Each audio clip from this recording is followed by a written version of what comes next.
गजानन भूतगणाधिसेवितं कपितजम्बूफलचारुभक्षणं उमासूतं शोकविनाशकारकं नमामि विघ्नेश्वरपादपङ्कजं। या देवी सरस्वती सर्वभूतेषु विद्यारूपेण बुद्धिरूपेण ज्ञानरूपेण संस्थिता। ओम नमस्तस्यै नमस्तस्यै नमस्तस्यै नमो नमः। जय जय श्री कृष्ण चैतन्य प्रभु नित्यानंद श्री अद्वैत गदाधर श्रीवासादि गौर भक्त। ओम नमः परम ब्रह्म श्री परमात्मने नमः। ओम नमो भगवान कृष्ण हरि विष्णु राम नारायण। ओम नमो कृष्ण केशव मधुसूदन माधव हरिसूदन अच्युत गोविंद वांचे ऋषिके जनार्दन जगेश्वर पद्मलोचन। जय जय श्री राधा कृष्ण। ओम नमो कृष्ण केशव मधुसूदन माधव हरिसूदन अच्युत गोविंद वांचे ऋषिके जनार्दन जगेश्वर पद्मलोचन। जय जय श्री राधा कृष्ण। जगद्धिताय कृष्णाय गोविंदाय नमो नमो। हे कृष्ण करुणार सिंधु दीनबंधु जगत्पथे गोपेश गोपिका कांतो राधा कांतो नमस्तुते। वसुदेव सुतं देवं कंस चाणूरमर्दनं देवकी परमानंदं कृष्ण वंदे जगद्गुरु। जय जय श्री राधा कृष्ण। तप्त कांचन गौरांगी राधे वृंदावनेश्वरी विशोभानुसूते देवी तां प्रणामी हरिप्रिय। जय जय तुलसी महारानी की जय। जय भागवत पुराण भगवान की जय। जय वेदव्यास ऋषि की जय। जय हरो पार्वती की जय। जय राजा परीक्षित की जय। जय गणेश भगवान की जय। जय सरस्वती देवी की जय। जय भागवत अनुरागी साधु गुरु ऋषिमुनि वैष्णव की जय। जय निताय गौर प्रेमानंदे हरि हरि बोल। हरे कृष्ण कृष्ण कृष्ण हरे हरे हरे राम राम राम हरे हरे। जय राधे। आजकेर दिन आमादेर काछे बड़ो आनंदेर दिन, बड़ो पवित्रेर दिन। केन पवित्र दिन केन ना आजके एमन एकटा दिनेर संगे जुक्त हये आछि जे आमरा भागवत श्रवण करार जन्य एसेछि, ताई ना? जिनि भागवत श्रवण करें एमनकि भागवत जिनि दर्शनও करें बा भागवत पाठ करें किंबा भागवत तिनि चिंतन करें ताहले तार कि होबे मा? कोटि कोटि जन्मेर पाप दूर हये जाबे।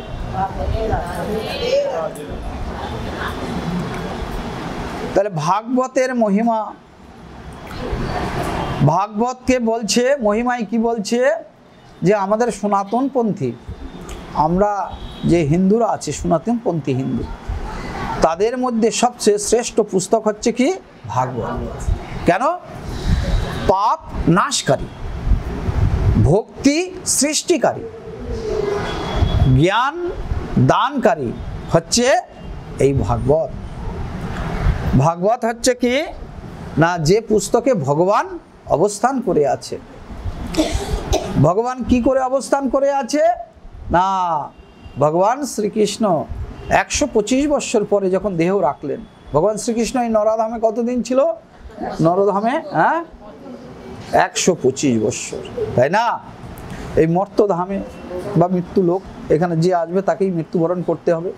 ভগবান শ্রীকৃষ্ণ 125 বছর লীলা করার পরে তিনি যখন আবার সে গোলক বৃন্দাবনে ফিরে যাচ্ছেন, সেই সময়ে তার পরম ভক্ত তার বন্ধু কে উদ্ধব প্রশ্ন করেছিল যে প্রভু আপনি তো চলে যাচ্ছেন, তাহলে এই ভক্তদের কি হবে?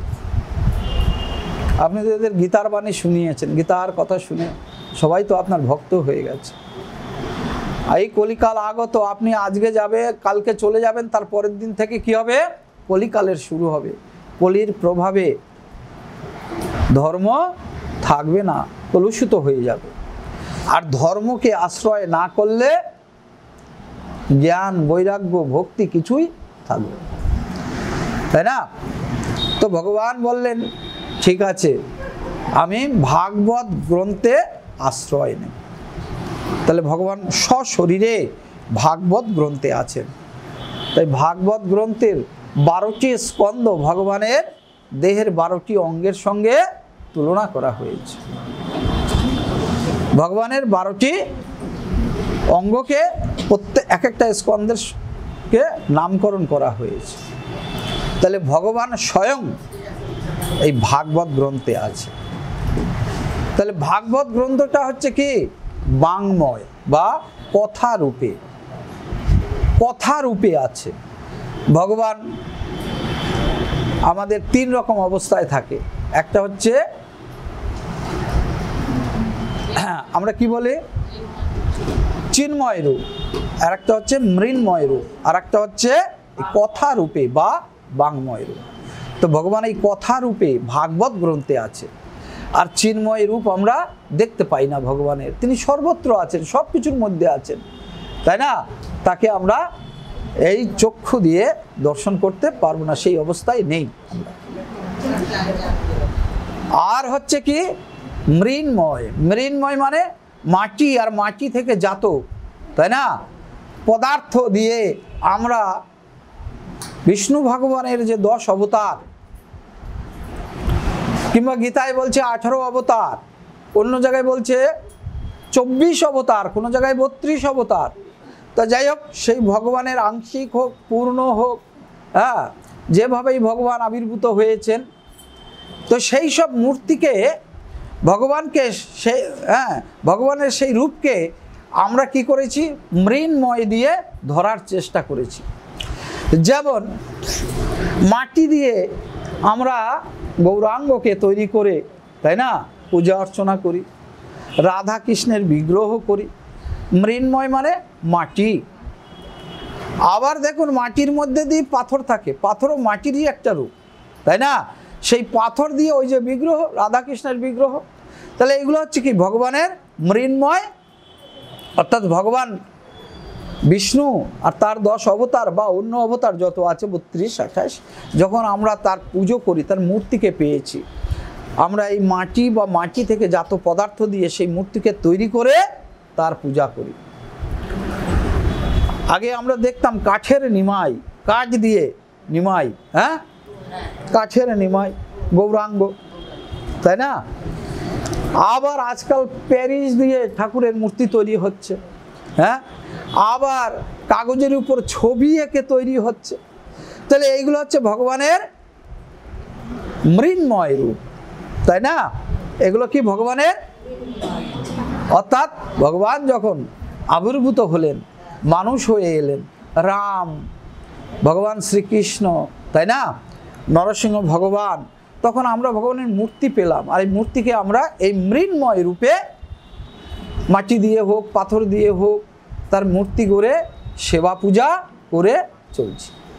তাহলে ভগবানের মূর্তি পেয়েছি। হ্যাঁ, সত্য যুগে ভগবান নারায়ণ, তো নারায়ণ কার পুত্র আজ পর্যন্ত জানা যায়নি, তার বাবা মাকে। হ্যাঁ, তিনি হচ্ছেন কি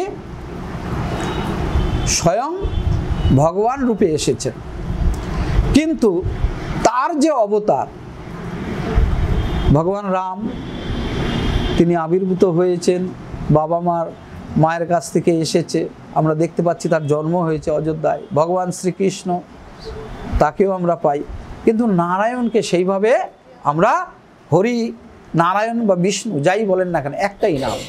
যিনি বিষ্ণু তিনি নারায়ণ, তারই নাম হরি। এই তিনজনেই শঙ্খ চক্র গদা পদ্মধারী। হ্যাঁ, আর তিনজনেরই সাথে আছে মা লক্ষ্মী, অর্থাৎ একই। তো ইনি হচ্ছেন কি আমাদের রক্ষক, পালন কর্তা কে? নারায়ণ। নারায়ণ। অনেকে তো বলেন কৃষ্ণ বড় না নারায়ণ বড়। আহা, এরকম কথা তো আপনারা শোনেননি এখনো পর্যন্ত। হ্যাঁ, কৃষ্ণ বড় নারায়ণ বড় কেন? বলে কৃষ্ণ তো দাপর যুগে এসেছে, লীলা করেছে, আর নারায়ণ তার লীলার কোনো সীমাই নাই। এই অসুরকে মারা, এই করা, সেই করা, সমুদ্র বন্টন করা, এই তুলসী দেবীকে বিবাহ করা, তো নারায়ণ করেছে। কে করেছে? নারায়ণ, বিষ্ণু ভগবান, সেই তো করেছে, আমাদের পালন করে চলছেন। হ্যাঁ, তাহলে নারায়ণ বড় না? কিন্তু আবার আমরা দেখি ধর্মযুদ্ধ, কুরুক্ষেত্রের যুদ্ধে ভগবান শ্রীকৃষ্ণ কি দেখালেন তার বিরাট রূপে? তিনি অনাদির আদি, তিনি সর্বকারণের, তার মধ্যেই সব দেবতারা ঢুকে আছে। তাহলে গীতায় আমরা দেখি শ্রীকৃষ্ণ তিনিই সব কিছু, তিনিই ভগবান। তাহলে আর নারায়ণের লীলার কোনো শেষ নাই, সব কিছুতে নারায়ণ যা হবে। হ্যাঁ, সব দেখি যখন দেবতারা বিপদে পড়ে স্বর্গে কার কাছে যায়? নারায়ণ। সেই ক্ষীরসাগরের তীরে প্রভু রক্ষা করো। একাদশী কে সৃষ্টি করেছে?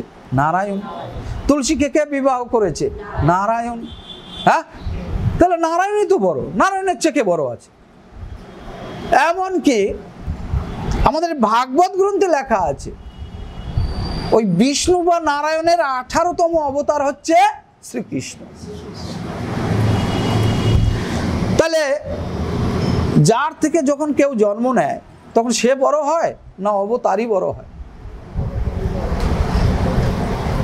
আসল কথা কি, এসবের মধ্যে আমাদের না যাওয়াই ভালো। কেন না? যিনি কৃষ্ণ তিনিই নারায়ণ, তিনি বিষ্ণু রূপ ধারণ করে এসেছেন, তিনি এই জগৎকে ধারণ করে আছেন। কৃষ্ণ আর নারায়ণ আলাদা নয়। আলাদা হলে তুলসী তো বিষ্ণুর স্ত্রী, নারায়ণের স্ত্রী, তাহলে কৃষ্ণ আবার কেন বলে ও আমার স্ত্রী? তাই কখনো হয়? হ্যাঁ, তাহলে নারায়ণ আর কৃষ্ণ এক, তা না হলে তুলসীকে তো নারায়ণ বিবাহ করেছে। হ্যাঁ, অথচ ভগবান শ্রীকৃষ্ণ তুলসী ছাড়া চলতেই পারে না। তার মানে যিনি কৃষ্ণ তিনি নারায়ণ, তিনি বিষ্ণু রূপ ধারণ করে এই জগৎ পরিচালনার জন্য এসেছেন।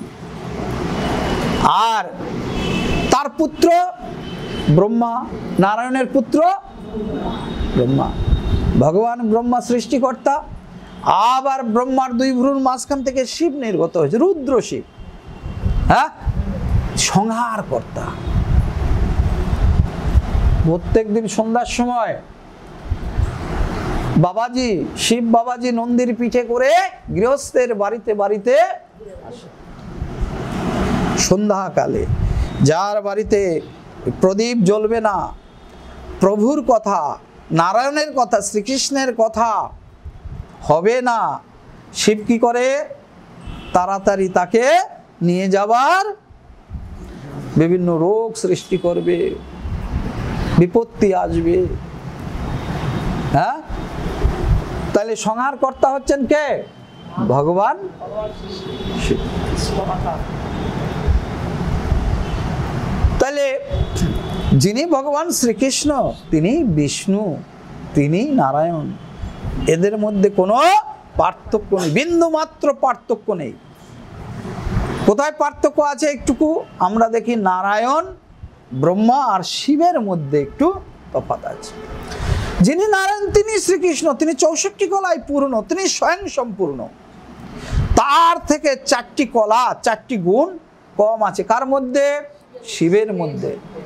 তিনি 60 কলায় পূর্ণ, আর তার থেকে আরো 4টি কম আছে ভগবান ব্রহ্মার মধ্যে। কারণ আমার বিষ্ণু ভগবান, আমার নারায়ণ ভগবান, আমার কৃষ্ণ ভগবান যে লীলাগুলি করে, ভগবান ব্রহ্মা ওইসব লীলা টিলা করে, তাই না? তাই ব্রহ্মার মধ্যে 8টি গুণ কম আছে। নারায়ণের মধ্যে, ভগবান শ্রীকৃষ্ণের মধ্যে 64 কলায় পূর্ণ ভগবান বিষ্ণু, তিনি স্বয়ং সম্পূর্ণ। তার থেকে 4টি গুণ কম শিবের মধ্যে, তাই তাকে বলে 60 কলায় পূর্ণ। তার থেকে আরো 4টি কম ভগবান ব্রহ্মার মধ্যে। এই ব্রহ্মা বলেন, শিব বলেন আর কৃষ্ণ বলেন, আরে একই। হ্যাঁ, একই। কি এক? সেই সোনা, তাই না? হ্যাঁ, কেউ গলায় পরে, কেউ নাকে পরে, কেউ কানে পরে, কোনোটা একটু হালকা, কোনোটা একটা ভারী। আসল তত্ত্ব কি? সোনা। তো যিনি ব্রহ্মা, তিনি ভগবান শ্রীকৃষ্ণই ব্রহ্মা হয়েছেন। যিনি শিব, সদাশিব, তার মধ্যে আর নারায়ণের মধ্যে কোনো তফাৎ নেই, কৃষ্ণের মধ্যে কোনো তফাৎ নেই। শিব দুই, রুদ্র শিব আর সদাশিব। হ্যাঁ, তাদের মধ্যে কোনো, অর্থাৎ ভগবানই ব্রহ্মা হয়েছেন, ভগবানই শিব হয়েছেন। তারই শক্তি, তারই ইচ্ছা এই জগৎ চলছে। হ্যাঁ, এই লীলা খেলা করার জন্য তিনি নিজেকে বহু রূপে বিভক্ত করেছেন। বাসুদেব সর্বাম রূপং রূপং প্রতিরূপ বভুব সর্বস্ব চাহাং হৃদি সন্নিবিষ্ট। একা একা ভগবানের থাকতে ভালো লাগে না, তাই তিনি নিজেকে বহু রূপে প্রকাশ করেছেন, 84 লক্ষ জীব সৃষ্টি করেছেন এবং প্রত্যেক জীবের মধ্যে তিনি অবস্থান করে আছেন। আমরা কেবল কি মা, হ্যাঁ, আগে পুতুল নাচ হতো না, ধরে ধরে, আমরা সেই তার হাতের পুতুল, যেমন তিনি নাচাবেন তেমন নাচেন। কিন্তু হ্যাঁ, ভগবান আমাদেরও স্বাধীনতা দিয়েছে, তুমি কর্ম করো, তুমি কর্ম করো, সেই কর্মের ফল আমি দেব।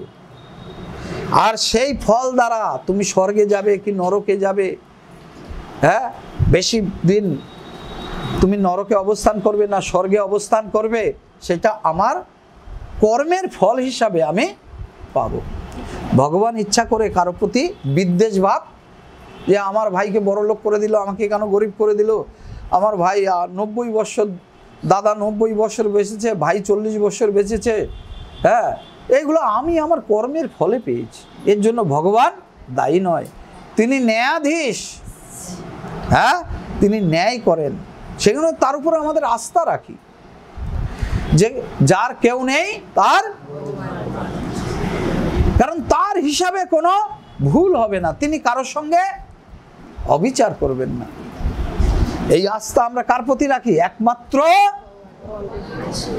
ভগবানের উপর রাখি, একমাত্র ভগবানের উপর রাখি। তাই সেই ভগবানের কি করতে হবে? আমাদের আরাধনা করতে হবে, তার থেকেই তো আমি এসেছি, তার প্রতি আস্থা রাখতে হবে, বিশ্বাস। বিশ্বাস না হলে কি হবে? এগোতে পারবো না, ভক্তি আসবে না, বিশ্বাসই যদি না হলো যে ভগবান আছে। হ্যাঁ, বিশ্বাস, তাহলে ভগবানের প্রতি বিশ্বাস রাখতে হবে যে ভগবান আছেন। আর যে কদিন বেঁচে আছি মা, হ্যাঁ, কি করতে হবে? এই মানব জন্ম তো আর পাবো না, পাবো কবে পাবো ঠিক নাই, 4 লক্ষ বার আমিও আবার আসবো মানব হয়ে, তাই না? হ্যাঁ, 84 লক্ষ মাতৃগর্ভে আমাকে পরিভ্রমণ করতে হবে, তবে গিয়া খেলা শেষ হবে আমার। এই 84 লক্ষ যে পরিভ্রমণ করব, করতে করতে আমি পাপ পুণ্যের দ্বারা প্রভাবিত হব। ফলে কি হবে? কখনো আমার কোনো জনম দীর্ঘায়ু হবে, কোনো জনম স্বল্পায়ু হবে আমার কর্মফল অনুযায়ী, আর আমার পাপ পুণ্যের বোঝা আমাকে বহন করতে হবে। আমরা সাধারণ কথায় কি বলে থাকি মা? খালি হাতে এসেছি, না না, আপনি খালি হাতে আসেননি, আর আপনি খালি হাতে যাবেনও না। আপনার সঙ্গে কে আছে? আপনার বাবা আছে, পরমাত্মা, আমি আত্মা, আমি যখন যাব আমার বাবাও যাবে, কারণ বাবার সঙ্গে আমি থাকবো। বাবা বলছে তুই যেখানে যাবি আমিও থাকবো, কিন্তু একজন আর একজনকে চিনি না।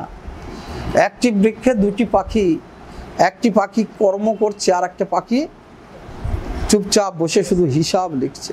আমি পাখি আত্মা আর আমার বাবা পরমাত্মা, সে আমার এই কর্মের হিসাব করছে, পাপ পুণ্যের হিসাব সে লিখছে, পাপ পুণ্যের হিসাব লিখছে। আমি যখন যাব, অর্থাৎ আমার বাবা যখন যাবে আমিও বেরিয়ে যাব, তাই না? আমার কর্মফল কোথায় দিয়ে দেবে? ওই চিত্রগুপ্তর কাছে পাঠিয়ে দেবে, এই এই এই এই করেছে, এই এই করেছে। হ্যাঁ, চিত্রগুপ্তর কাছে দিয়ে দেবে পাঠিয়ে, আমি কি করেছি আর কি করিনি। তাহলে আমি যখন যাব, আত্মা পরমাত্মা যাবে, আর আর কি যাবে? মন, বুদ্ধি, অহংকার, এইগুলো যাবে। বুঝতে পারছেন? আমরা সবাই মানুষ হয়ে এসেছি, এইগুলো যদি না যেত তাহলে আমরা, আমাদের মন, বুদ্ধি, অহংকার সব এক রকমের থাকতো। কিন্তু দেখুন প্রত্যেকটা মানুষ আলাদা আলাদা মন, আলাদা আলাদা হ্যাঁ বুদ্ধি, জ্ঞান আলাদা আলাদা, সবাই মানুষ কিন্তু আলাদা আলাদা। কেন না? আমরা যে এইগুলো বহন করেছি জনম জনমে, কখনো সিংহ ছিলাম, কখনো বাঘ ছিলাম, কখনো কুমির ছিলাম, যে যে অবস্থা থেকে এসেছি মানব হয়ে, তার মধ্যে সেই জিনিসটা বেশি করে আছে। তাই কেউ রাগী, হ্যাঁ, একই বাবা মার চারটি সন্তান, একটি নম্র ভদ্র, একটি উগ্র, হয় না? তাহলে মন, বুদ্ধি, অহংকার আলাদা। কেন না? এইগুলো বহন করে আনতে হয়, আগের আগের আগের আগের জন্মের ফল রূপে এইগুলি এসেছে। তাই মানুষ সবাইও এসেছি, কিন্তু একজনের সঙ্গে আর একজনের মন, বুদ্ধি, অহংকার আলাদা। তো এইগুলো আমার সঙ্গে যাবে। আবার নতুন করে যেখানে আসবো, যে জামা পরবো, জানি না মানুষ হব না পশু হব না পাখি হব, ভগবানের সঙ্গে শুধু, ভগবানের কাছে শুধু এটাই প্রার্থনা, প্রভু আমার কর্মফল তো আমাকে ভুগতেই হবে, তবে দয়া করে যদি এমন জায়গায় দাও জনম, যেন তোমার নাম কীর্তন একটু শুনতে পারি। পাখি হয়ে এলেও যেন তোমার মন্দিরের উপরে বাসা তৈরি করতে পারি। হ্যাঁ, কি হব তো জানি না, আমার কর্মফলই আমাকে নিয়ে আসবে। তাইলে আমাদের কি করতে হবে মা? যাওয়ার সময়, তাই না, যেতে সবাইকে হবেই। প্রধানমন্ত্রী হও আর মুখ্যমন্ত্রী হও, নেতা হও আর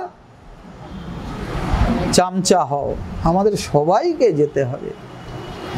আর কোথায় যায় আজ পর্যন্ত কেউ খবর পাঠায়নি মা, তাই না? কত নেতা, মহানেতা, মহাকবি সব মরে গেছে, কোনো খবর পাঠাতে পারে না যে আমি এমন জায়গায় আছি। হ্যাঁ, আজকাল তো মোবাইল সিস্টেম, তাও খবর পাঠাতে পারে না।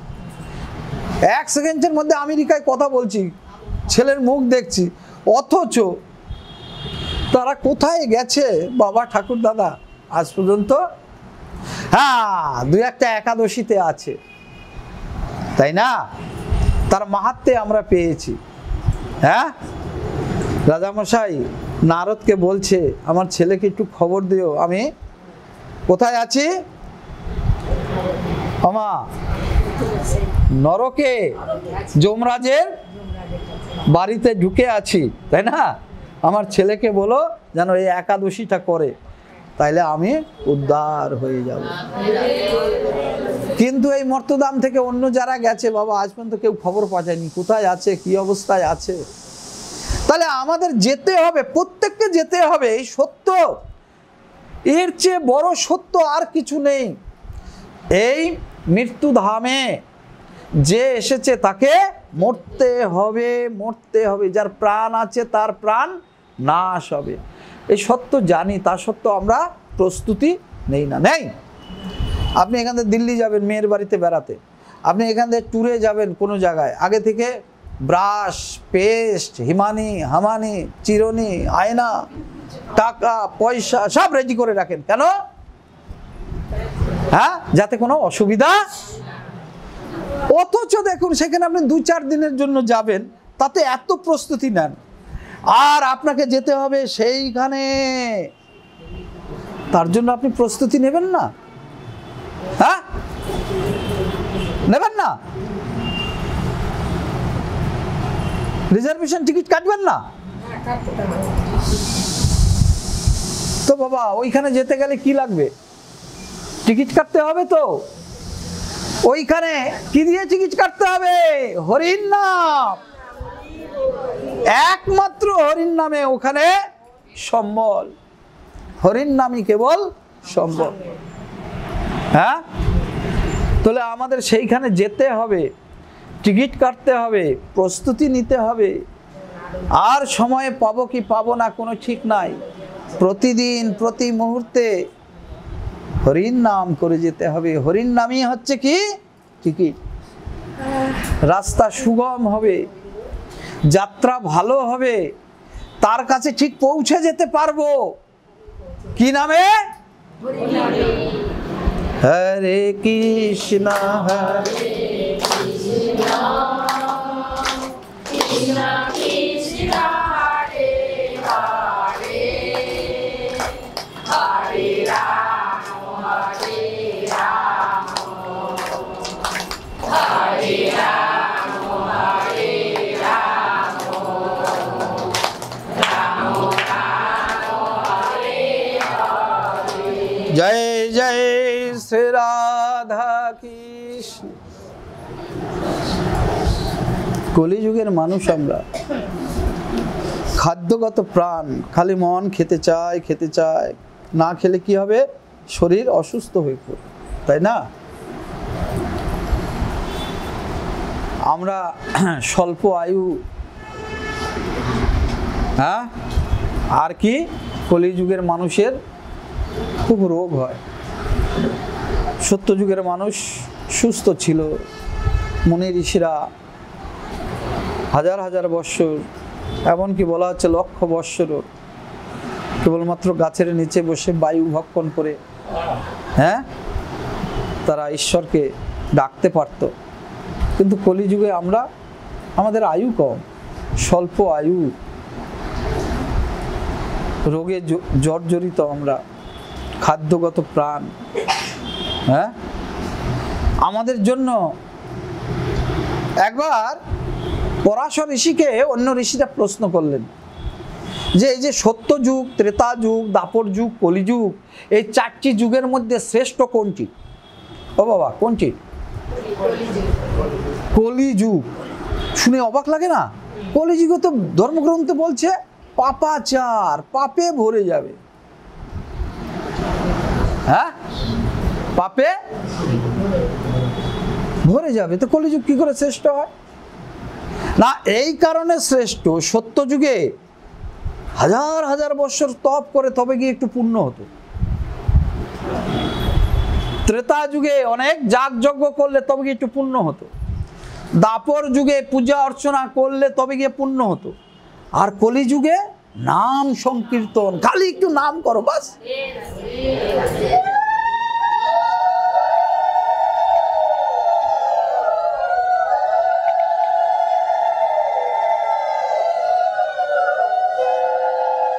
তাহলে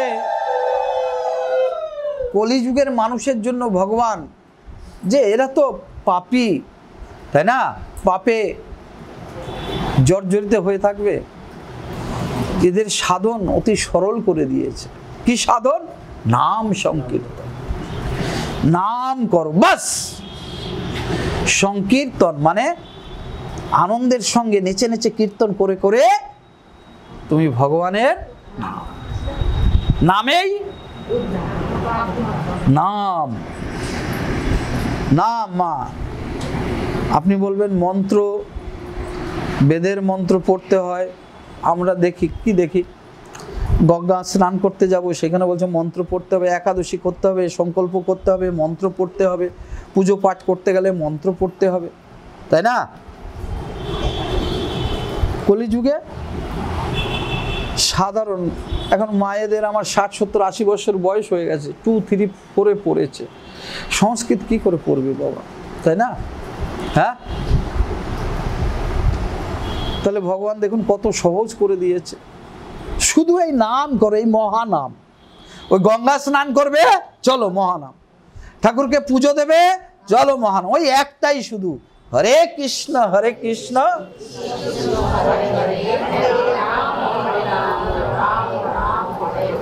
কৃষ্ণায় বাসুদেবায় দেবকী নন্দনায় চ অশেষ ক্লেশনাশায় গোবিন্দায় নমো নমঃ।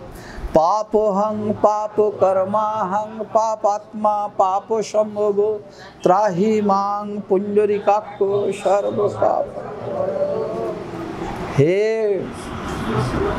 বসুদেবের পুত্র বাসুদেব, আমি এই সেই, আমার বাবার অনেক টাকা, অহংকার ভাবে ওইটাকে কিভাবে ডাকতে হবে? সরল সহজভাবে। শিশু যখন ক্রন্দন করে, রোদন করে, মা ছুটে আসে না, হ্যাঁ, প্রহ্লাদ তো তার বিশ্বাস ছিল, আর ভগবান দৌড়ে এসেছিল রক্ষা করার জন্য। একটা মাত্র ভক্ত, তার জন্য ভগবান একটা আবির্ভূত হয়ে এলো, তার এক অবতার হয়ে গেল। আমাদেরও রক্ষা করতে আসবে, এই বিশ্বাস আমাদের মধ্যে থাকতে হবে। তাহলে কলিকালে কি বাবা? নাম সংকীর্তন। নাম, কোন নাম? বিষ্ণু আর তার 10 অবতারের নাম করলেই হবে। এবার যার যেটা ইচ্ছা, কিন্তু তার মধ্যে আমরা দেখতে পাই কি, যারা এসেছেন তাদের মধ্যে আমার ভগবান কৃষ্ণের আহা, তার লীলা বড় মধুর।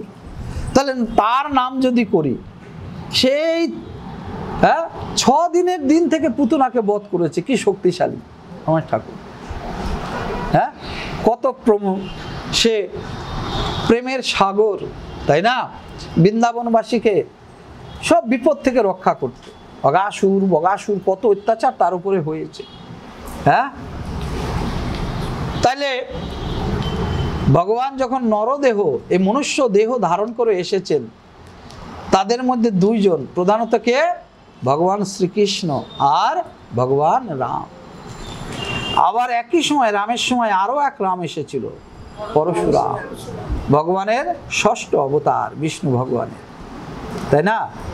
এটা আলোচনা আছে, একদিন করব পরশুরাম সম্বন্ধে। তিনিও বিষ্ণুর অবতার, যেমন রাম, যেমন কৃষ্ণ, সেরকম পরশুরাম। হ্যাঁ, বরাহ রূপে, কুর্ম রূপে, হ্যাঁ, মৎস্য রূপে ভগবান আবির্ভূত হয়েছেন। তাহলে ভগবানের নাম কীর্তন করতে হবে, যে যে অবস্থায় থাকেন। মহাপ্রভু আমাদের এত কৃপা করেছেন, হ্যাঁ, রামের জায়গায় আগে কৃষ্ণকে এনেছেন। হরে কৃষ্ণ হরে রাম। তাহলে এই নাম, কৃষ্ণ মানে আকর্ষণ, রাম মানে আনন্দ। যাকে ডাকবেন ডাকেন। অন্য অবতার, মৎস্য অবতারকেও ডাকলে হবে, তার মধ্যে একটু ভক্তি আমাদের কম হবে, কেমন করে ডাকবো। আর নরদেহ ধরে এসেছেন আমার প্রেমের ঠাকুর কৃষ্ণ, তাহলে তার আরাধনা করতে, হ্যাঁ, তাকে পূজা আশ্রা দিতে মনটা আনন্দের সঙ্গে হবে। তাহলে কৃষ্ণ পূজাই শ্রেষ্ঠ পূজা, রামের পুজোই, নরসিংহের পুজো করতে পারেন, কোনো অসুবিধা নেই।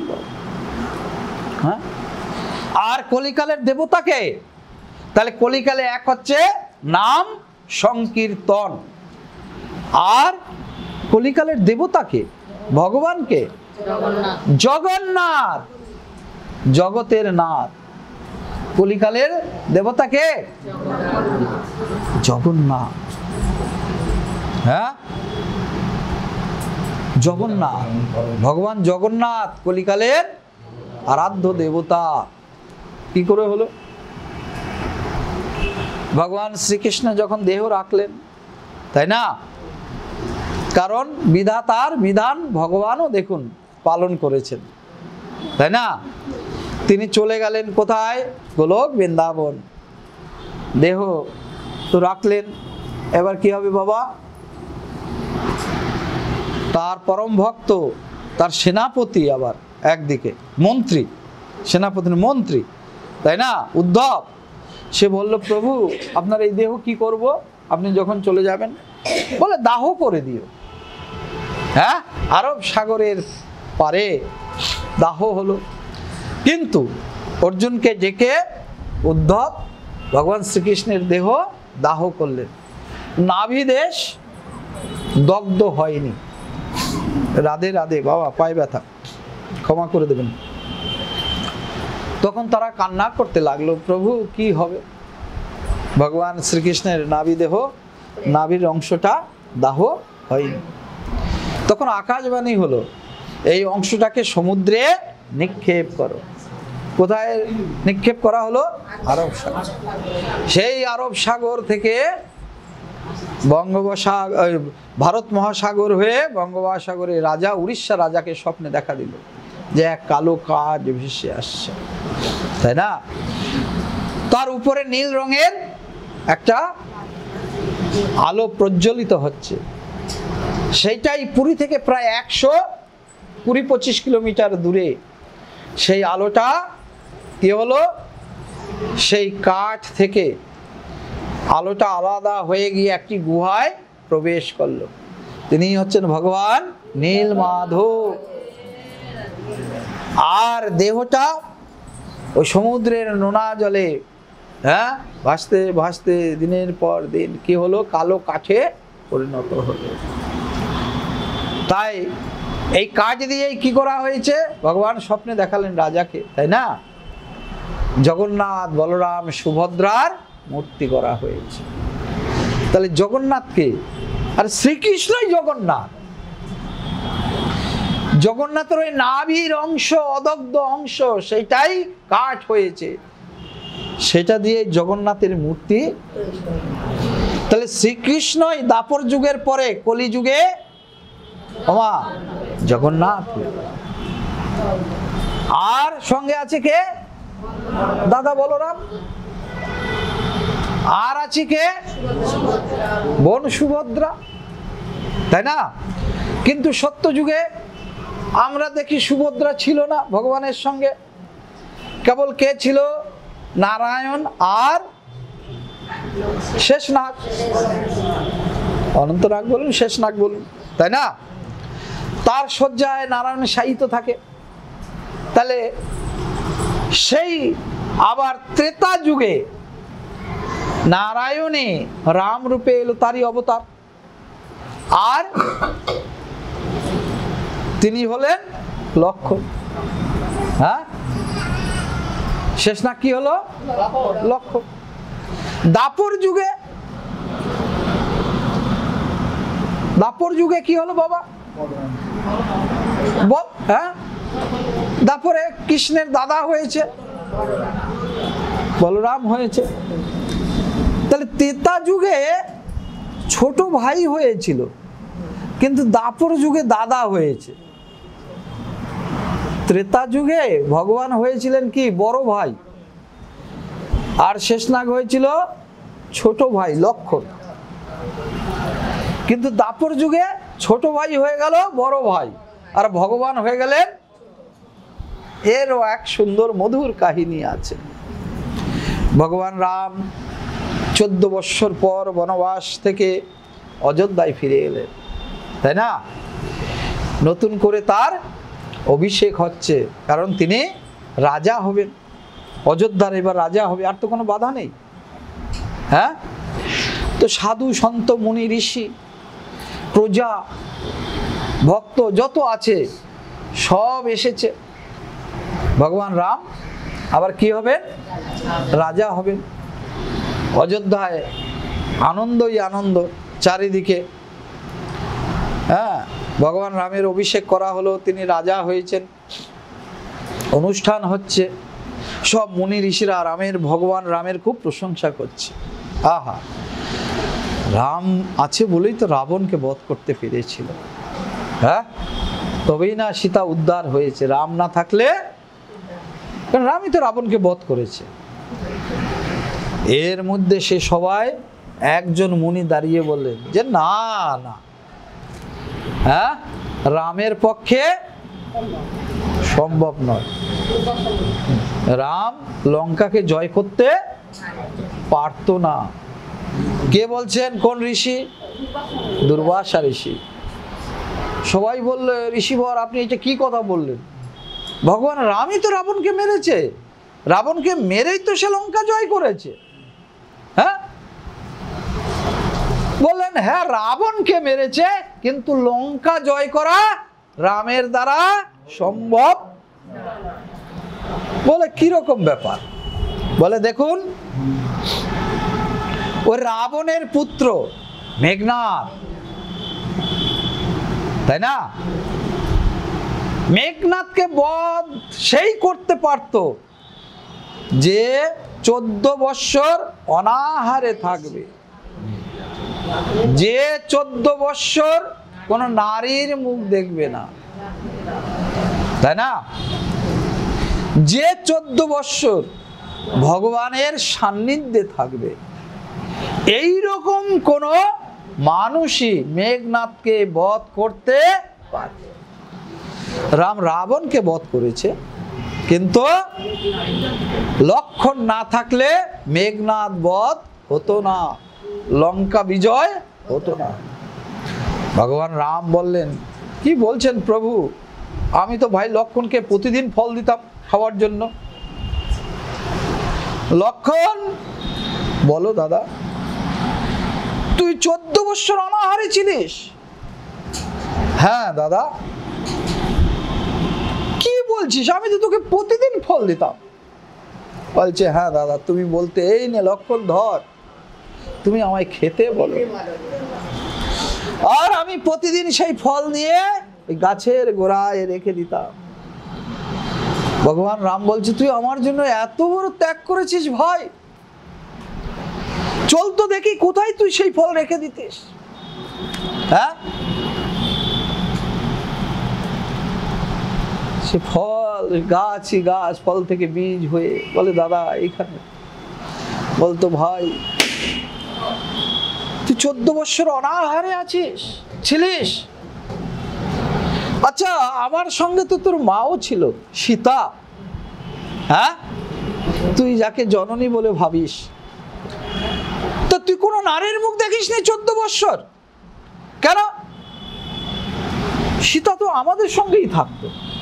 বলে আমি জননীর শুধু পদ দেখতাম, তার বদন কোনোদিন দেখিনি।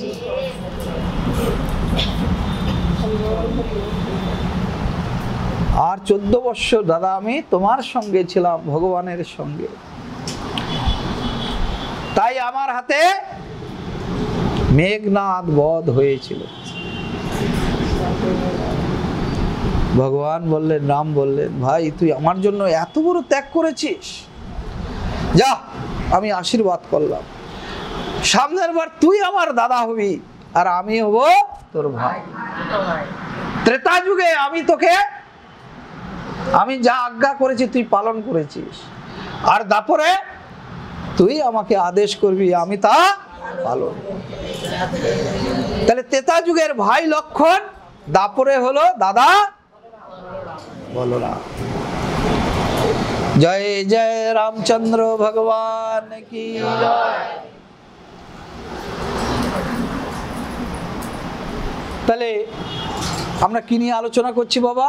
ত্রেতা যুগে, এই কলি যুগের আরাধ্য ভগবান কে? আরাধ্য ভগবান জগন্নাথ, তাই না? তাহলে এইভাবে ভগবান জগন্নাথ আবির্ভূত হলেন। শ্রীকৃষ্ণ জগন্নাথ হয়ে কলির প্রারম্ভে তিনি সেবা নিলেন। জগন্নাথ কিন্তু কলি যুগে আসেননি, এসেছেন কলিযুগে সেবা নেওয়ার জন্য, কিন্তু তিনি আবির্ভূত হয়েছিলেন সত্য যুগে। বুঝতে পেরেছেন? সত্য যুগের ভগবান হচ্ছে কে? জগন্নাথ। হ্যাঁ, কে তাকে আনয়ন করেছিল? 3 লক্ষ বৎসর উপাসনা করে মনু মহারাজ ভগবানকে আনয়ন করেছিল, হে প্রভু তুমি আসো। তখন বলল তুমি একটি যজ্ঞ করো। সেই যজ্ঞ থেকে জগন্নাথ আবির্ভূত হলেন। সত্য যুগে আবির্ভূত হয়েই বললেন আমাকে ঠান্ডা সুগন্ধিযুক্ত নির্মল জলে স্নান করাও। তাই জগন্নাথের স্নান যাত্রা হচ্ছে শ্রেষ্ঠ উৎসব। জগন্নাথের স্নান যাত্রা ঠান্ডা পরিষ্কার সুগন্ধিযুক্ত জল দিয়ে স্নান। কিন্তু সেই সত্য যুগে আবির্ভূত ভগবান জগন্নাথ তিনি ভক্ত মাজারে সেবা নিলেন কখন? কলিযুগের প্রারম্ভে থেকে। কেন? দাপর যুগে শ্রীকৃষ্ণ দেহ রাখলেন, সেই দেহ থেকেই জগন্নাথকে আমরা ওই কাজ দিয়ে রাজা সৃষ্টি করলেন, জগন্নাথ বলরাম সুভদ্রা। তাই কলিযুগের ভগবান কে? কলিযুগের ভগবান হচ্ছেন জগন্নাথ, জগতের নাথ। ওই শ্রীকৃষ্ণই জগন্নাথ। মহাপ্রভুর স্বল্প আয়ু, তাই না? প্রভু আমার অতি তাড়াতাড়ি চলে গেছেন লীলা শেষ করে। কতটুকু বয়স, তিনি আর কতটুকু কত বৎসর? মাত্র সামান্য বৎসর ছিলেন। তার মধ্যে মহাপ্রভু জীবনের অনেকখানি সময় পুরীতে আশ্রয় নিয়েছিলেন। 18 বৎসর পুরীর সঙ্গে যুক্ত ছিলেন। হা কৃষ্ণ দেখা দাও, হা জগন্নাথ দেখা দাও। চৈতন্য মহাপ্রভু তার সাধন ক্ষেত্র কোথায়? পুরী। পুরীতে ছিলেন প্রভু মহাপ্রভু 18 বৎসর। শেষের 6 বৎসর তো তিনি পুরী থেকে কোথাও জানিনি। উত্তাল অবস্থা, ভক্তি রসে প্রভু আমার মাতোয়ারা। যখন ওই সমুদ্রের উপরে আকাশ বর্ষাকালে কালো হয়ে যেত, হায় কৃষ্ণ দেখা দাও দেখা দাও বলে সমুদ্রে ঝাঁপ দিতেন। আর জেলেরা তাকে জালে করে তুলে এনে আবার পারে রেখে দিত। মহাপ্রভুর সাধনস্থল কোথায়? পুরী। জগন্নাথের চরণে আশ্রয় নিয়েছিলেন। হে জগন্নাথ দেখা দাও, হে কৃষ্ণ দেখা দাও।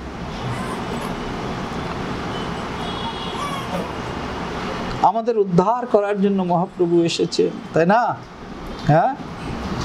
মাটিতে গড়াগড়ি খাচ্ছে মহাপ্রভু আজ, আর মানুষকে বলছে একবার তোরা কৃষ্ণ বলে যা, এই কৃষ্ণ নামে উদ্ধার হয়ে যাবি। আরে কলির মানুষ। তিনি কোনো জাতিভেদ প্রথা মানতেন না। তিনি উদ্ধার করার জন্য এই নাম দিয়ে তিনি উদ্ধার সবাইকে উদ্ধার করার জন্য এসেছেন। প্রেমের ঠাকুর আমার নিমাই। জয় জয় শ্রী রাধা কৃষ্ণ।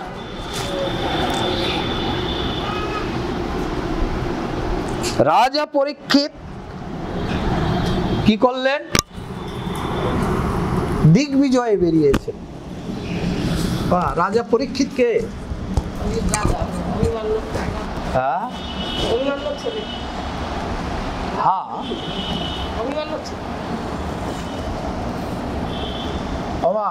অর্জুনের সঙ্গে ভগবান শ্রীকৃষ্ণ বিয়ে দিলেন কাকে?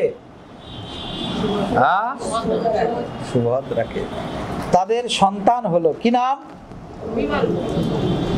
সে বধ হলো কোথায়? চক্রব্যূহে।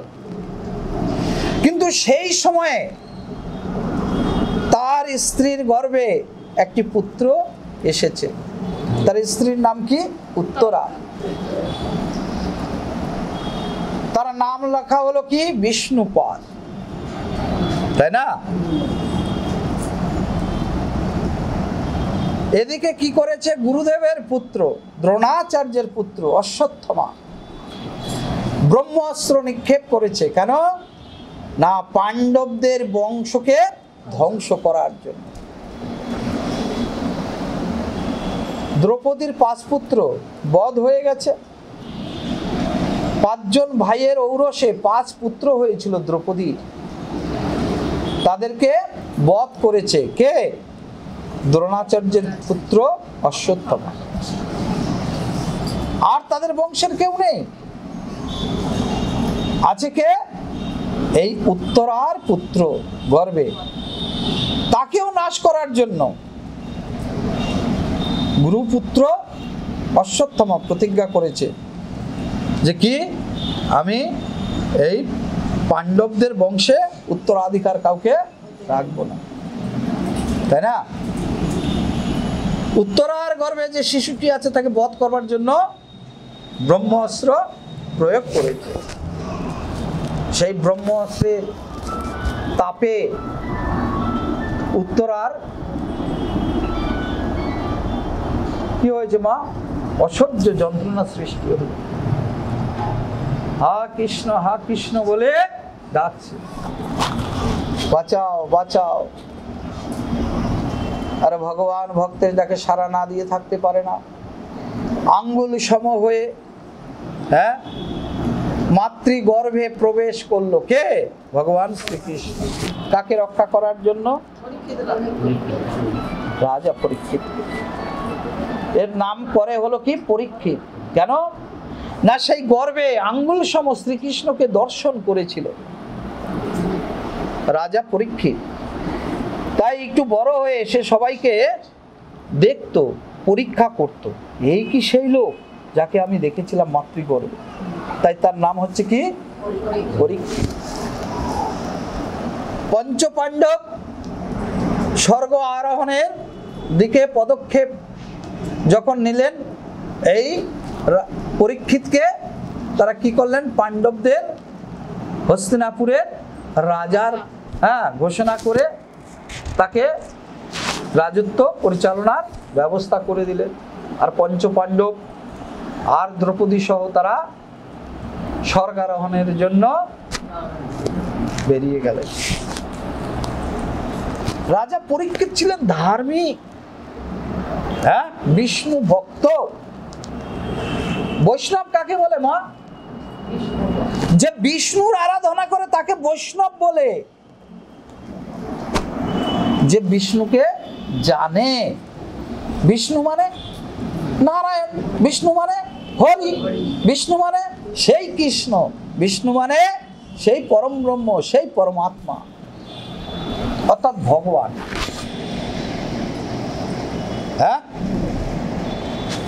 একটা নদী তার চলার পথে এক এক জায়গায় এক এক রকম পরিস্থিতি অনুযায়ী এক এক দেশের মধ্যে দিয়ে যায়, এক একটা নাম ধারণ করে। সেরকম ভগবানও তার বিভিন্ন যুগে বিভিন্ন লীলা করেছেন। এক এক সময় এক এক নাম, এক এক পরিস্থিতি। অনেক সময় ভক্তরা তাকে নাম দিয়েছে। অষ্টোত্তর শতনামে 108টা নাম পাই। আর ভগবান কিসে সন্তুষ্ট হয়? ভক্তের সান্নিধ্যে। সেই কারণে মা অষ্টোত্তর শতনাম প্রতিদিন পড়বেন।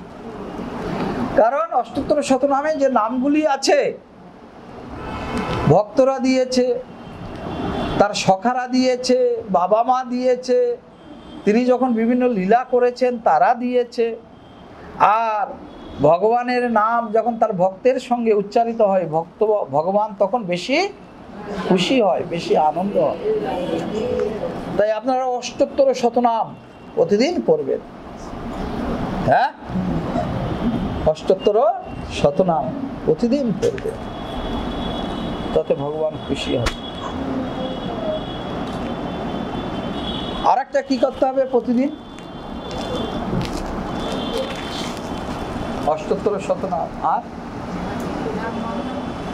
মহানাম তো করতেই হবে।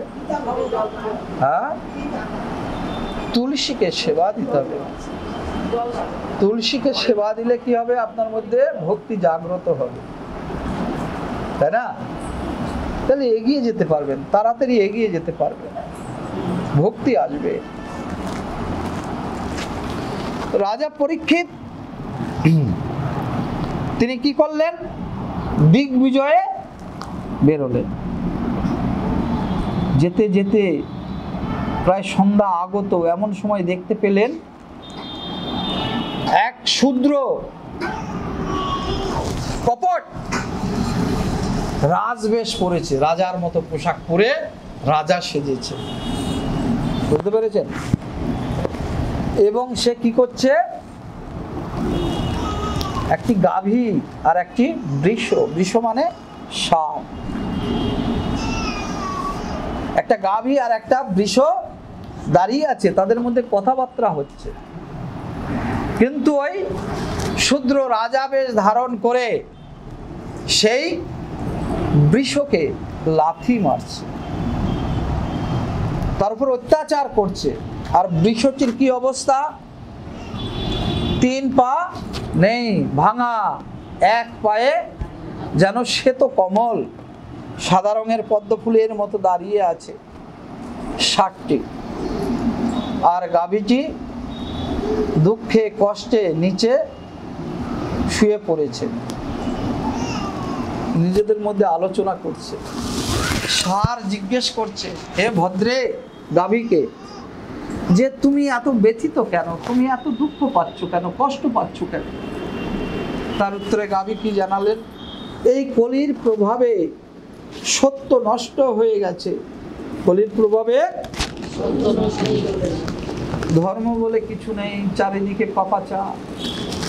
হ্যাঁ, নারীরা তো এখন বেশ্যা হতে কোনো লজ্জা পায় না, কি আনন্দ, কি আনন্দ, টাকা পয়সা রোজগার কি করে। আর পুরুষেরা মিথ্যাচার, অনাচার, বিনা স্বার্থে কোনো কাজই করবে। হ্যাঁ, ধর্ম বলে আর কিছু থাকবে না কলিযুগে। এই কলির প্রভাবে আমি জর্জরিত, ব্যথিত, দুঃখিত।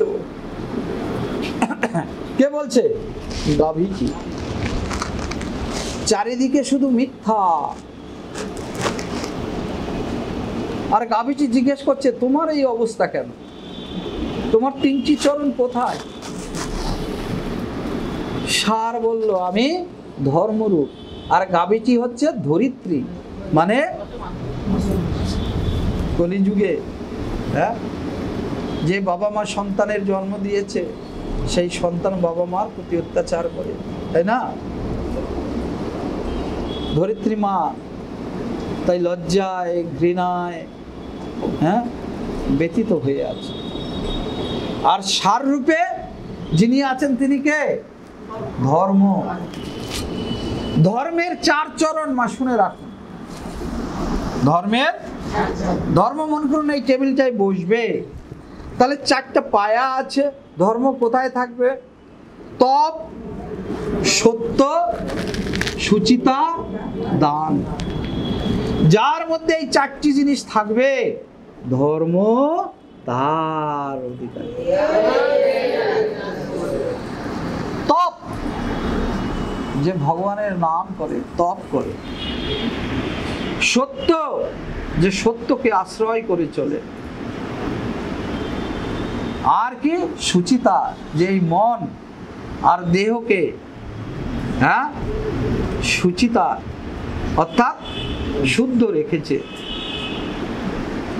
আর মানুষের অসহায় অবস্থা, জীবের কোনো অসহায় অবস্থা দেখলে যার মন ব্যথিত হয়, যে এগিয়ে আসে, তাকে বলা হয় কি? দান, তাই না? পরোপকার করা। এই 4টি যার মধ্যে থাকবে, ধর্ম তার মধ্যে থাকবে। তো সত্য যুগে ধর্মের 1টির পা কেটে গেছে, ত্রেতা যুগে আর 1টি চোট খেয়েছে, দাপরে শেষ হয়ে গেছে, আর 1টি চলে গেছে, কলিকালে শুধু 1টি আছে মা, কি? দান। কলিকালে একমাত্র ধর্ম, আমরা কর্ম কি করে করতে পারি? ধর্ম কিভাবে করতে পারি? দান করে। তাই আজকাল দেখেন বারোয়ারি পুজো হয়, সবাই মিলে টাকা পয়সা দিয়ে পুজো করে, একা অনেকের পক্ষে সম্ভব নয়। দান, দান আছে বলে এখনো সৎকর্ম চলছে, বিভিন্ন অনুষ্ঠান হয়, তাই না? তাহলে কলিকালে কি নাই? তপ নেই। মানুষের সময় কই, তারা বলে আমার কাছে সময় নেই। কি ভগবানকে জান, না আছে তপ, না আছে সত্য, না আছে সুচিতা, লজ্জা পায় না, ভয় পায় না, মিথ্যাচার। হ্যাঁ, তাহলে 3 যুগে ধর্মের 3টি গুণ নষ্ট হয়ে গেছে, কেবলমাত্র কলিকালে আছে কি দান। তাই আপনারা দান করবেন, দানের দ্বারা আপনার কি হবে, পুণ্য অর্জন করতে পারবেন দানের দ্বারা। আপনি বলবেন ভগবান ঠগবান আমার ভালো লাগে না, এই সব জায়গায় দেব না। আচ্ছা মা দিয়েন না, তাহলে পর উপকার করেন, ঘরের পাশে কোনো অসহায় মানুষকে দিন, রুগীকে দিন। ভয় পেয়ে কাঁপতে কাঁপতে বলল, প্রভু আমি কলি। কে সে? কলি। আমি হচ্ছি কলি, তা তোমাকে আমার এইখানে থাকতে দেবো না, আমার রাজ্যতে এখান থেকে বেরিয়ে যাও। কারণ কলি গ্রাস, কলি এলেই কি হবে, কলিকাল এলেই অন্যায়, অবিচার, মিথ্যাচার এগুলো সব বাড়তে থাকবে। কলি হাত জোর করে বলল, প্রভু এ তো ভগবানের ইচ্ছা, তিনি আমাকে সৃষ্টি করে নিয়ে এসেছেন। রাজা পরীক্ষিত ভাবলেন সেও তো ঠিক কথা বলল, কিন্তু কলি বলল, প্রভু আমাকে একটুখানি জায়গা দিন, আমি সেখানেই থাকবো, আমি কথা দিচ্ছি। বলো ঠিক আছে, তুমি 5টা জায়গায় থাকবে, এছাড়া অন্য কোথাও। কোথায় কোথায় থাকবে বাবা?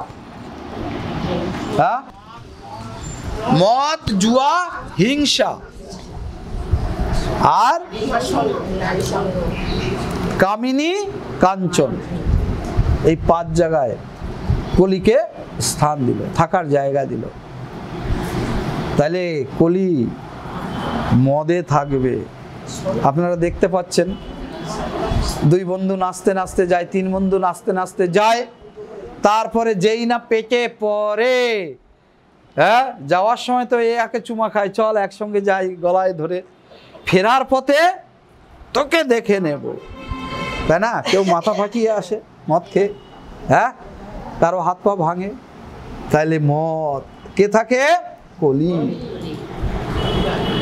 2 জুয়া, ওই খেলার আগে আমি আজকে অনেক টাকা জিতবো, তারপরে খেলার শেষে কি হয়, সব গেছে, অশান্তি অশান্তি, ঘরে বাড়িতে সংসার চলে না। হ্যাঁ, ধর্মরাজ যুধিষ্ঠির, যিনি ধর্মের রাজা, তার কি হালত হয়েছিল এই জুয়া খেলে। হ্যাঁ, বউকে পর্যন্ত বাজি ধরেছে, দ্রৌপদীকে। হ্যাঁ, মদ, জুয়া। তিনি হচ্ছে কি বাবা, হিংসা। এ আরো মারাত্মক। তুমি হেডমাস্টারই হও আর বড় অফিসারই হও, তাই না, মুখে যতই মিষ্টতা হোক না কেন, আমি শিক্ষিত, বুদ্ধিমান, জ্ঞানী, কিন্তু ভিতরে জ্বলতে থাকে, জ্বলতে থাকে। হিংসা এমন একটা জিনিস, যার প্রতি হিংসা করে তার ক্ষতি হয় কিনা জানা নাই, কিন্তু যে হিংসা করে সে জ্বলতে থাকে। ও বাবা, দেখুন কি অবস্থা, হিংসা কি জিনিস। হ্যাঁ, হিংসা কি জিনিস। ছোট ভাইয়ের ছেলেটা চাকরি পেয়েছে, কিন্তু জেঠু আর ঘুমাতে পারছে না রাগে। কেন ও চাকরি পেলো, আমার ছেলেটা কিছু করতে পারলো না? আরে ও তো তোমার ক্ষতি কিছু করেনি, ও যোগ্যতায় চাকরি পেয়েছে, তা তোমার এত কষ্ট হচ্ছে কেন, তুমি জ্বলে পুড়ে মরছো কেন? আহা, হিংসা কি মারাত্মক জিনিস। যার প্রতি আপনি হিংসা করবেন তার ক্ষতি হবে কিনা কিন্তু জানা নেই, কিন্তু আপনার ক্ষতি আরো বেশি হবে, আপনি জ্বলতে থাকবেন তুষের আগুনের মতো। হ্যাঁ, এক বোনের মেয়েটা বিয়ে হয়েছে, ভালো ঘরে, টাকা পয়সা অনেক আছে, সুখে আছে, আর এক বোনের কিছুতেই সহ্য হচ্ছে না, আরে আমার মেয়েটার এমন জামাই হলো, হ্যাঁ, অপদার্থ, আর আমার বোনের মেয়েটার জামাই কি সুন্দর, আহা কত আয় রোজগার করে, কত ভালো, অর্থাৎ হিংসা। ওমা হিংসা করবেন না, হিংসা করলে নিজের ক্ষতি হবে, নিজে জ্বলতে থাকবে। আমার কথা নয় গো, গ্রন্থের কথা। মদ, জুয়া, ভগবান শ্রীকৃষ্ণের যদু বংশ ধ্বংস হয়েছিল এই মদকে। কি বললাম বুঝেছেন? মদিরা পান করে। ধর্মরাজ যুধিষ্ঠির পতন হয়েছিল এই জুয়া খেলে, আর হিংসায় এই জগৎ জ্বলে পুড়ে মরছে। হিংসা করবেন না। হিংসা করলে এইটাই ভাববেন, ও পেয়েছে যা পেয়েছে ওর ভাগ্যে পেয়েছে, ও নিশ্চয়ই ভালো কাজ করেছিল, তাই না? আমার কেন জ্বলন হবে? আমার জ্বলন হলে তো আমি কষ্ট পাবো, আমার ঘুম হবে না, আমার এই হবে সেই হবে। সে কারণে হিংসা পরিত্যাগ করবেন মা। মনকে বুঝাবেন কিসের জন্য? যে ভালো আছে ভালো আছে। তাহলে মদ, জুয়া, হিংসা, আর কি কামিনী। আহা, কলিযুগ ধ্বংস হয়ে যাবে এই কামিনীর জায়গা। ওই যে কলিকে জায়গা দিয়েছে এই 5টা জায়গা। কামিনী, ঘরে স্ত্রী আছে তাও ভাল লাগে না, আর একজনকে তার মধ্যে কি খুঁজে পেয়েছে সোনা রূপা জানি না, সংসার ভাসিয়ে দিল। আবার আমার মায়েরাও আছে, ওরে বাবা তারা কম যায় না, তাই না? হ্যাঁ, স্বামী তো আছে, তারপরে পাড়ার ঠাকুরপুকে দেখলে যেন একটু বেশি বেশি ভালো লাগে। আরে আমি তো কলির কথা বলছি মা, আপনারা রেগে যান কি হাসেন জানি না, তাই না? একে কি বলে মা? কামিনী। কি পুরুষ কি নারী। আজকে যত হত্যা হচ্ছে বিনা কারণে ঘরে ঘরে হেন তেন, এইটা তার মধ্যে প্রধান অবৈধ সম্পর্ক। ছোট ছোট ছেলে মেয়ে প্রেম করেছে, হ্যাঁ, তারপরে গলায় দড়ি দিয়ে ঝুলছে। ও বাবা, ঘরে ঘরে আত্মহত্যা করার মতো যে কেসগুলি ঘটছে, এর মধ্যে এই কামিনী জড়িত আছে। চারিদিকে অশান্ত, ঘর বাড়ি সুস্থ সুন্দর পরিবার নষ্ট হয়ে যাচ্ছে, তাই না? সন্দেহ, খালি স্বামী স্ত্রীকে সন্দেহ, স্ত্রী স্বামীকে সন্দেহ করে, অশান্তি অশান্তি অশান্তি অশান্তি। 5 হচ্ছে কি, 5 নম্বর কলিকে কোথায় রাখতে দিয়েছে? কাঞ্চন। কাঞ্চন মানে ধন সম্পত্তি। কি ধন সম্পত্তি? অবৈধ। দেখবেন যেখানে দালালি সেখানেই হত্যাকাণ্ড, অবৈধ। অল্প সময়ে বিরাট টাকা কামাবো, এই করবো সেই করব, আমাকে ভাগ দেয়নি, আমাকে এই করেনি, আমাকে ওই করেনি, এ ওকে ও ওকে মেরে দিল। তাহলে কলিকে রাজা পরীক্ষিত কয়টা জায়গা দিয়েছে মা থাকতে? কি কি বলেন? এগুলো জানতে হবে তো।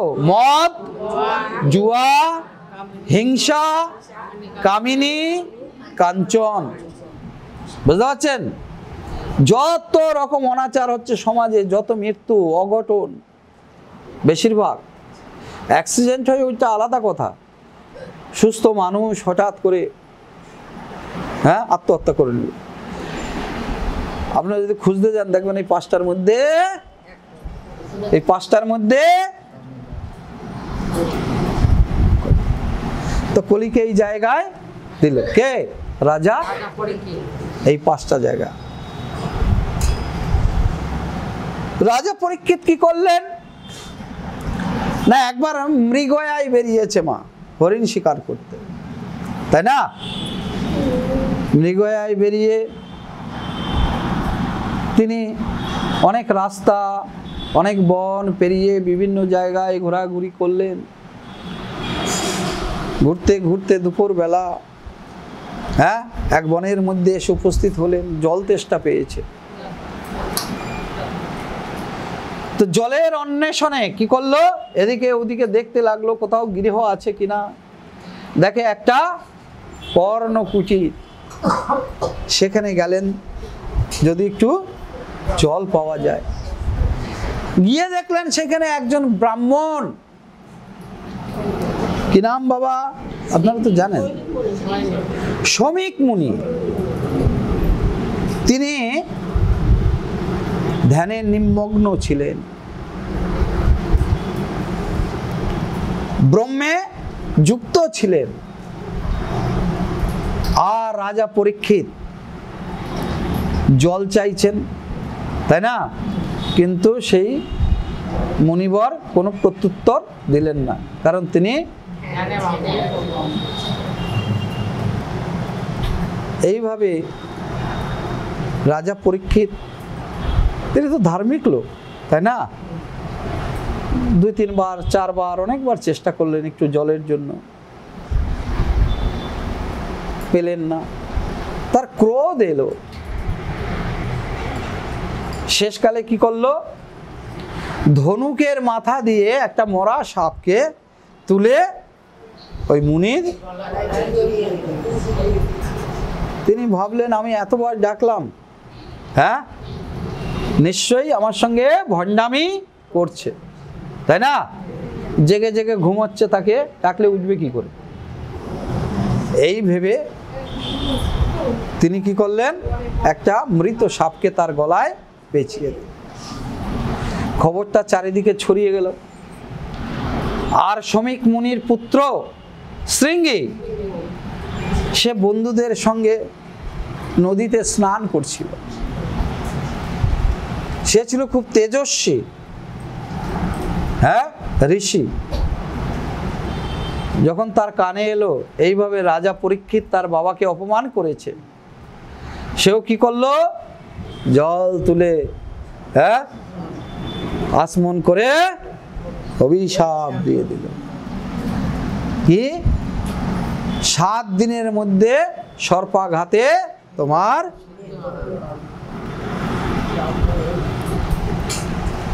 এবার কথা হচ্ছে, কৃষ্ণ যাকে দেখা দিয়েছিলেন, কৃষ্ণ যাকে দেখা দিয়েছিলেন, যিনি ধর্মরাজ যুধিষ্ঠিরের নাতি, তাই না? অর্জুনের নাতি না, ধর্মরাজ যুধিষ্ঠিরের নাতি। পাণ্ডব যারা ধর্মকে আশ্রয় করে যুদ্ধ করেছিল। আর রাজা পরীক্ষিত এত ধার্মিক, তো এক ঋষি পুত্র তাকে অভিশাপ দিয়েছিল, আর সে মরে যাবে? কেন না, ঋষি বাক্য। যদি সে সত্যিকারী ঋষি হয়, মুনি হয়, যে ব্রহ্মের সঙ্গে লীন থাকে, তাই না, ব্রহ্মচর্যা করে, তাই না? ভগবান বলছে আমার ভক্তের মুখের কথা আমি সিদ্ধ করে দিই, তাই না? তাই আগেকার দিনের মুনি ঋষিরা যা মুখ দিয়ে বলতেন, ভগবান স্বয়ং সেইটাকে নিজেরই কর্ম ভেবে তা পূরণ করতেন। তো এইরকম ঋষি অভিশাপ দিয়েছে শমিক মুনির পুত্র শৃঙ্গী। এদিকে রাজা পরীক্ষিত বাড়ি ফিরে এসেছেন। এসে তিনি ভাবতে লাগলেন, কি করে আমি একজন ঋষিকে এরকম অভিশাপ দিলাম? এর কারণটা কি মা?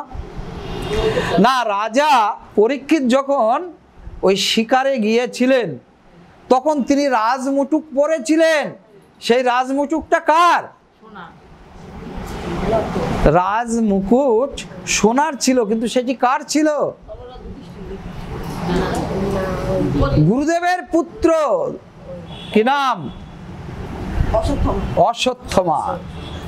অশ্বত্থমার ওই শির থেকে, বুঝতে পারছেন, ওই মুকুট তুলে নিয়েছিল যখন দ্রৌপদীর 5 পুত্রকে হত্যা করা হয়েছিল।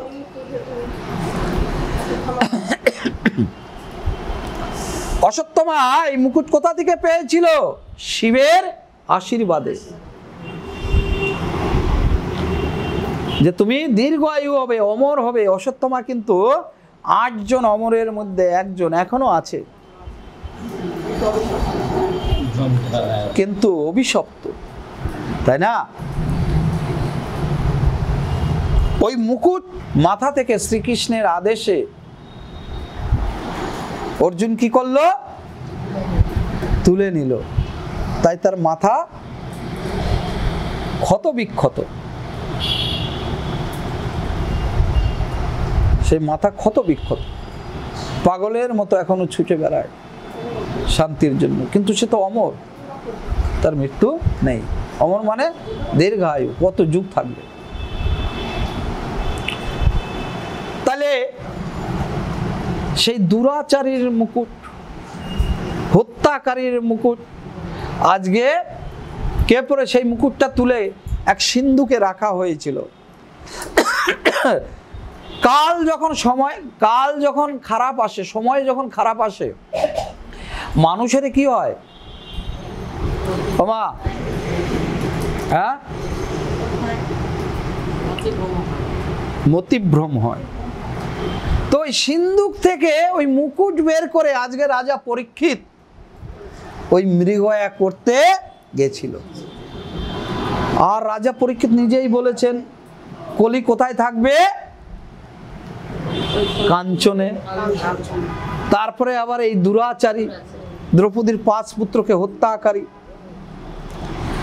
আবার রাজা পরীক্ষিতকেও ব্রহ্মাস্ত্র নিক্ষেপ করে মারতে চেয়েছিল, তাই না?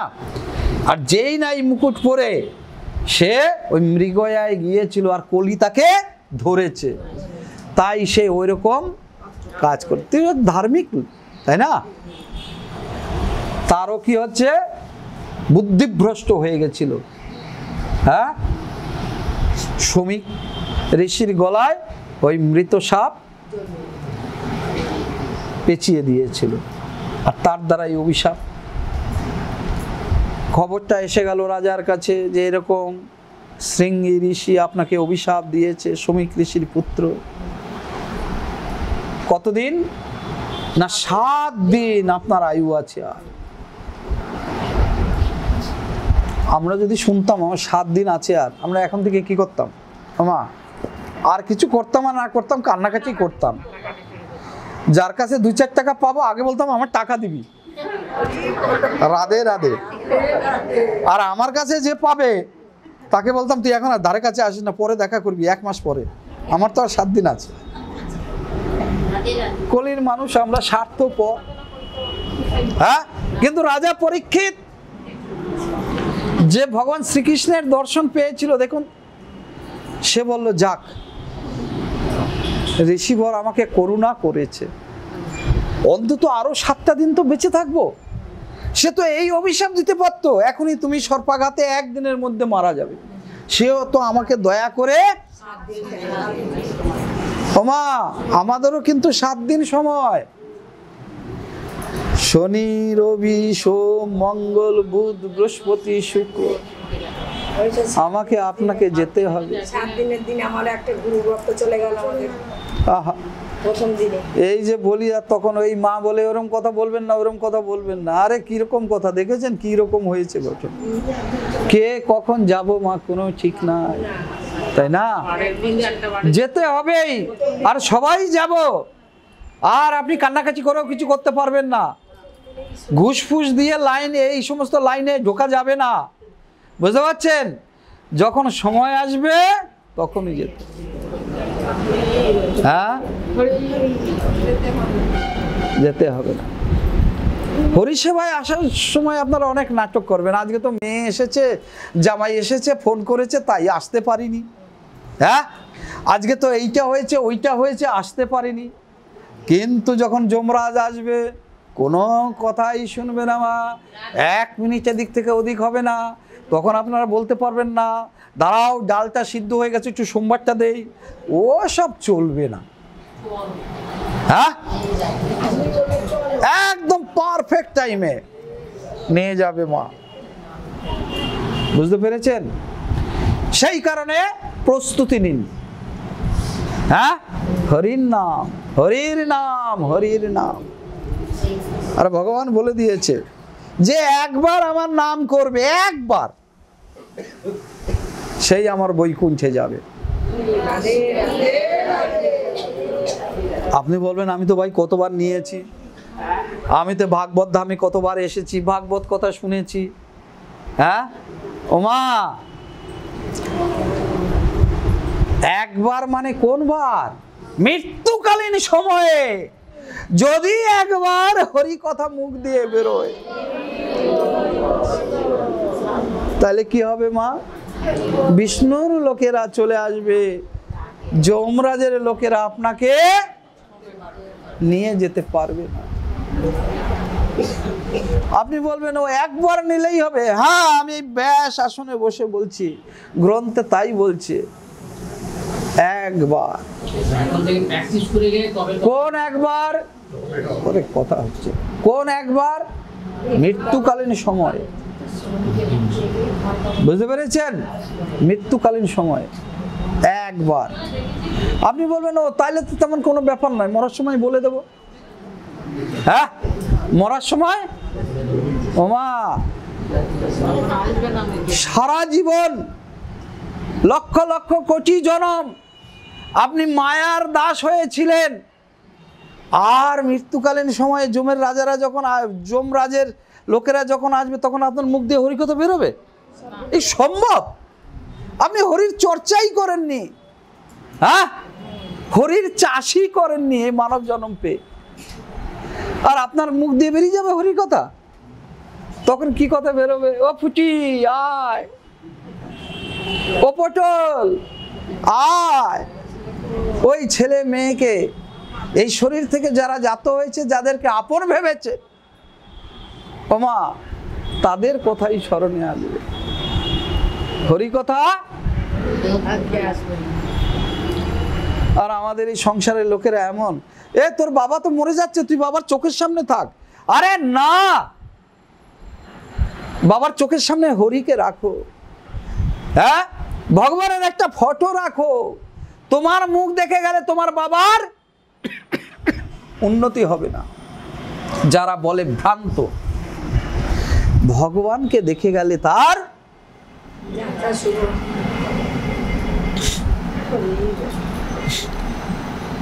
তাহলে আমাদের কি করতে হবে মা? হ্যাঁ, অভ্যাস করতে হবে। অর্জুন কৃষ্ণকে বলেছিল, কৃষ্ণ তুমি তো এত কথা বলেছো, কিন্তু মন বড় চঞ্চল, তাই না? এ কথা ও কথা, ও কথা ও কথা মনে আসে, তোমাকে স্মরণ রাখবো কি করে? ভগবান বললেন অভ্যাস। চাপা কল থেকে জল পড়ে না, চাপতে চাপতে আমরা হাঁড়িগুলি কোথায় রাখি? হাঁড়ি বালতি একটা পাথরের উপরে রাখি। এইভাবে দিনের পর দিন ওইভাবে থাকতে থাকতে কি হয়, ওখানে আপনি একদিনে একটা বালতি রেখে ওই পাথরের গর্ত দেখতে পাবেন?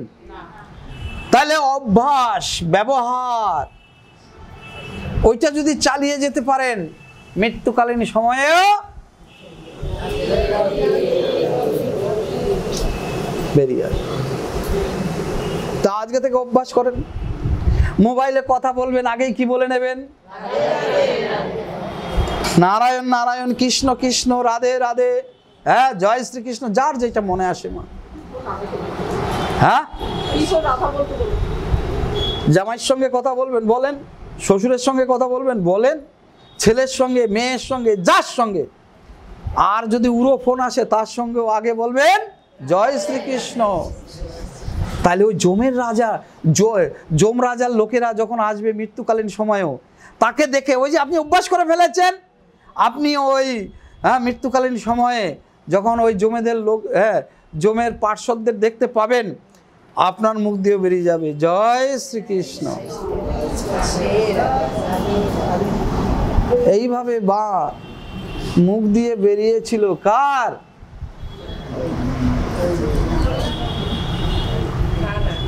পুত্রের নাম রেখেছিল নারায়ণ।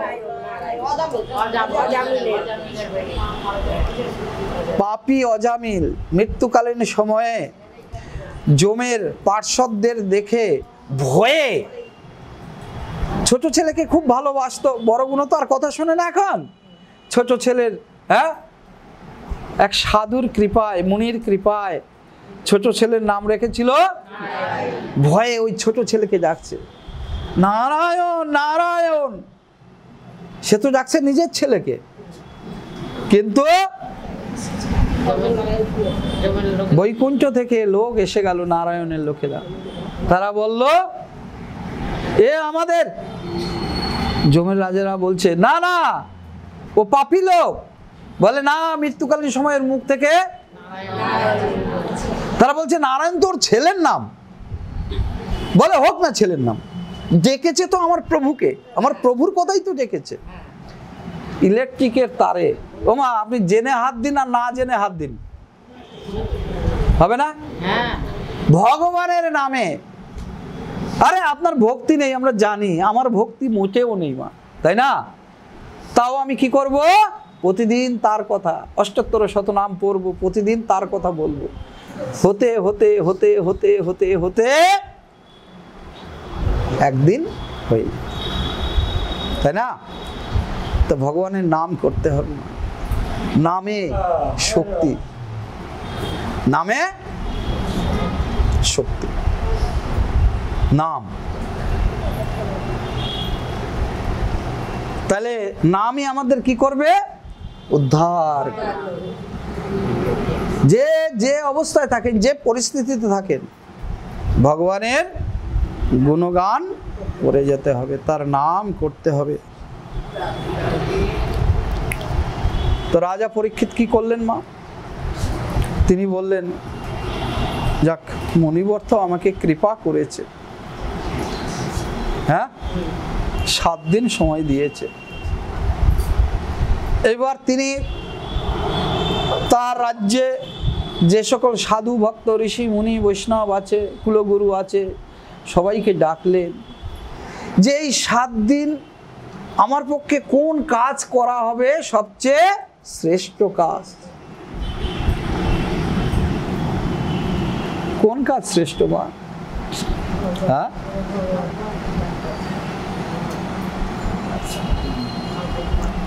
এই সংসারে যার কাছে 7 দিন মাত্র আয়ু, সে কি এখন বিষয় সম্পত্তির কথা ভাববে? ও দিয়ে সে কি করবে? হ্যাঁ, তাহলে এমন কি জিনিস ভাবলে আমার এই 7 দিন শ্রেষ্ঠভাবে সার্থক হবে?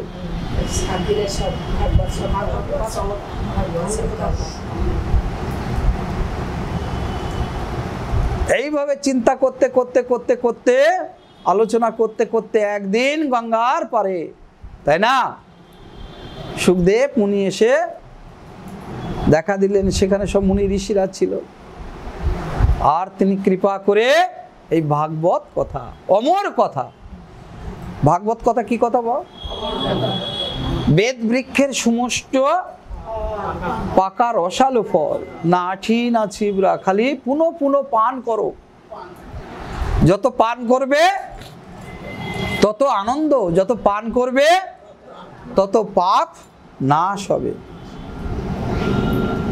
সুখদেব মুনি 7 দিন এই রাজা পরীক্ষিতকে ভাগবত পাঠ শ্রবণ করিয়েছিলেন।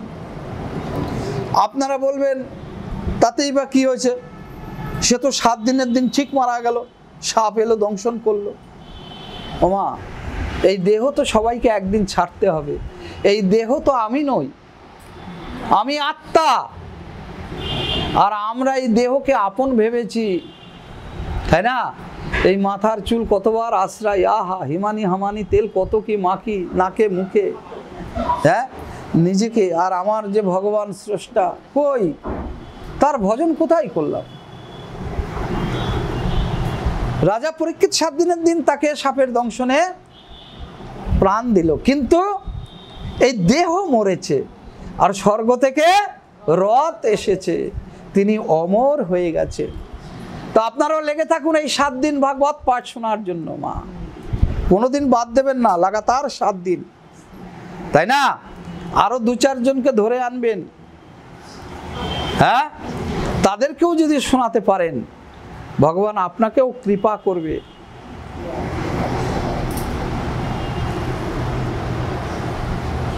জয় জয় ভাগবত পুরাণ ভগবান কি। আজকের মতো কথা এখানে বিশ্রাম।